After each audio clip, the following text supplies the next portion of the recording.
In October 2024, I really hit a low point in my content creation journey in where it really pivoted me on a different course. And I'm referring to one of the gaming channels that I was growing at the time, and playing this game in the last few years was my life. And the game shut down at the end of 2024. So here's how a super niche could be killing your personal brand or your YouTube channel.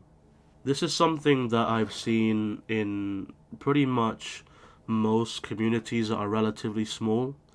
Is a lot of creators try to focus on really specific genres, and the game I was playing, people will dedicate all of their time and resources and editing into just one particular game. And I am referencing to games here because a lot of people will just focus on being this type of creator, or being like, say for example, like a Roblox YouTuber. In my case it was for a game, sandbox MMO, and it had a relatively good amount of players towards the end, but it was still a game that was so super in its niche that, you know you might get like a few thousand views and maybe pull in 10,000 if it's a well edited video with, transitions and effects and all whatever. But ultimately it is a killer to your channel a little bit, and you're kind of riding that wave for a while. You're making videos on whatever that niche is, and you're doing well. You're maybe getting some views, some really good performance on these videos. But when you get to a point where you feel as if you're kind of done with this type of content, or you're running out of ideas, or um, everything's just running dry and you don't really know where to go or what to do, you try to pivot elsewhere. And this is something that I have done with the gaming channel that I'm referencing to. Is, I built this channel up since COVID, and all of a sudden at the end of 2024 it closed, and for a very long time I didn't know where to go, where to pivot. And I was just kind of at a standstill, and I was questioning who I was as a person and who I was as a creator, because it was almost like my identity was in there as well, because I focused so much on this game that I never did anything else alongside it. And so I was kind of stuck in this kind of feeling of like, where do I go next? And for a while I tried a bunch of different things, tried a bunch of different types of content. Nothing really stuck with me until the last week of October, and where I started to grow a channel that was so different into content, but also in a different niche. But it was a bit more broad in that niche. It wasn't so super niched to the point where it was just specific. And I emphasize on specific because it wasn't a particular thing, like I didn't pick this one out specifically. It was a broad niche that I could mold and make content around really easily. And I think this is something that I've learned is, don't niche down way too much in what you're creating.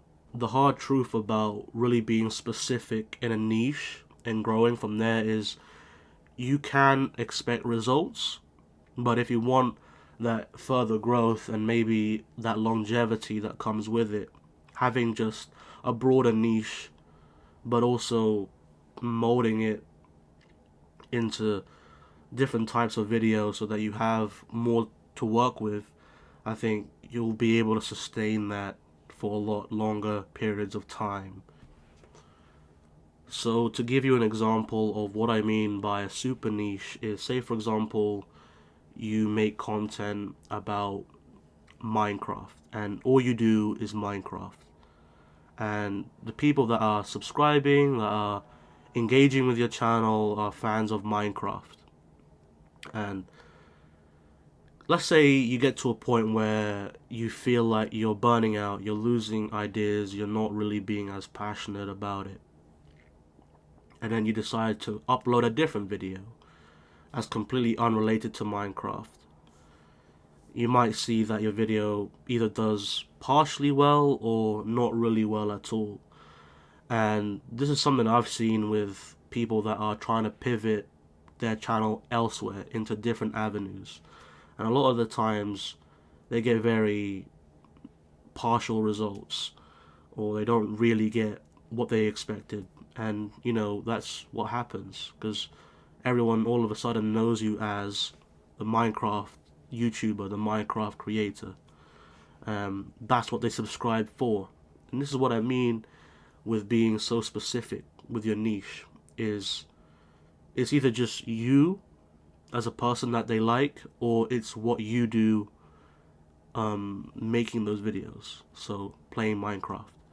And this is something that I've realized with creators that are relatively small and growing, is they're niching too much.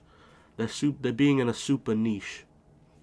And it's like, that's almost like your downfall as soon as you start. That's the reality of it, because then people recognize you for it. And there's nothing wrong with a niche, because ultimately you have to start with it. But if you do it in a correct way, and I don't really know what the correct way is because I struggle with it myself, um, you know, there is hope that you can turn it around and pivot, but that is just the sparsity of it. And this is something that I'm constantly thinking about, is if I was to pivot elsewhere, how could I make it different? How could I do it differently?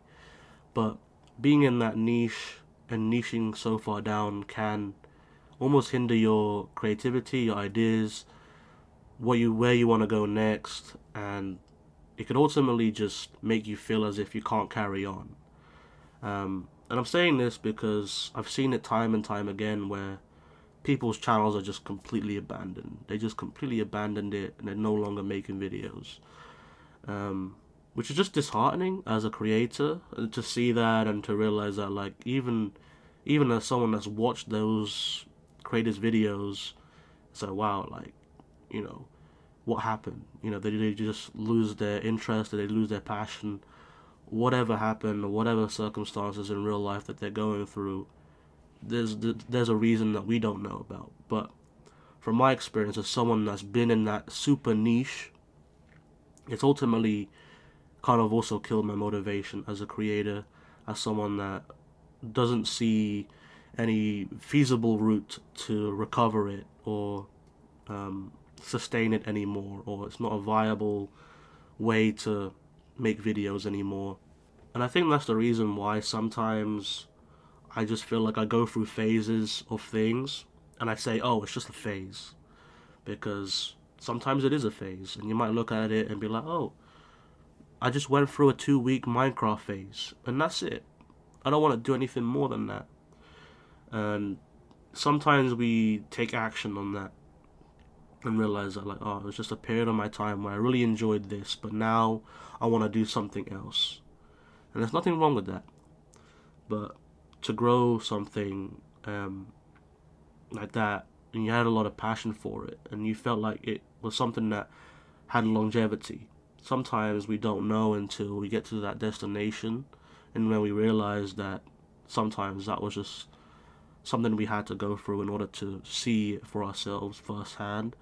But that's ultimately the best way to learn, is through just trialing and failing it as well.